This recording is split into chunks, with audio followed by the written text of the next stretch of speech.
대통령 탄핵 사태를 거치며 세대 간 갈등이 극명하게 드러났습니다. 박 전 대통령에 대한 지지가 특히 높았던 대구 경북에 더욱 두드러졌는데요. 대통령은 탄핵으로 물러났습니다만 표면화된 갈등은 앞으로 풀어야 할 큰 과제로 남았습니다. 김은혜 기자입니다. 학업과 취업에 치인 젊은 층에게 정치 또한 무관심의 대상이었지만 대통령 탄핵만큼은 예외였습니다. 대구에서도 촛불 집회는 4개월 넘게 이어졌고 대학가를 중심으로 시국선언과 동맹 휴업이 잇따랐습니다.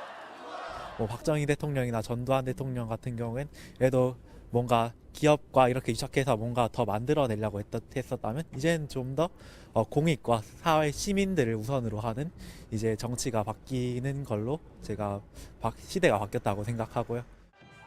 하지만 탄핵 과정에서 나온 일명 탄핵 불화, 세대별 의견은 극명하게 엇갈렸습니다. 전쟁 뒤 폐허를 딛고 성장을 이룬 기성세대와 높은 실업률, 양극화에 시달리는 젊은 층들은 권력을 보는 시각과 잘잘못을 판단하는 기준이 같지가 않았습니다. 너희가 밥을 안 굶어와서 그렇다라고 이렇게 많이 말씀하셔서 배불러서 그런 게 아니라 저희도 생각이 있다라고 말씀드렸는데 저희 말씀을 아예 들으려고 하시지를 않더라고요. 나는 정직을 위주로 얘기를 계속하고 있는데 한 게 뭐 잘못됐다는 얘기를 자꾸 내한테 반박을 하대. 대화가 안 통하더라고요. 아들은 세대 차이가 거기서 대부분 나더라고 얘기해보니. 한 번 실수로 보고 참고 견디면 나라의 이득도 될 것 같은데.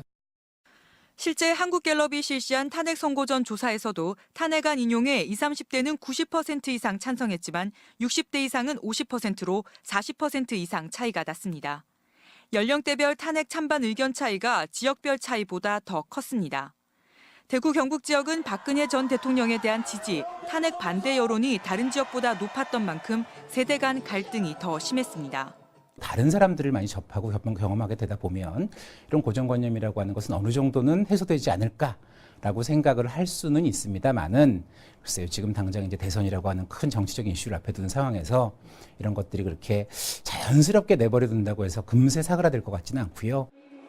논란 끝에 대통령 탄핵은 결론이 났지만 더욱 심화된 세대 갈등은 정치, 사회적으로 우리가 풀어야 할 과제로 남았습니다. MBC 뉴스 김은혜입니다.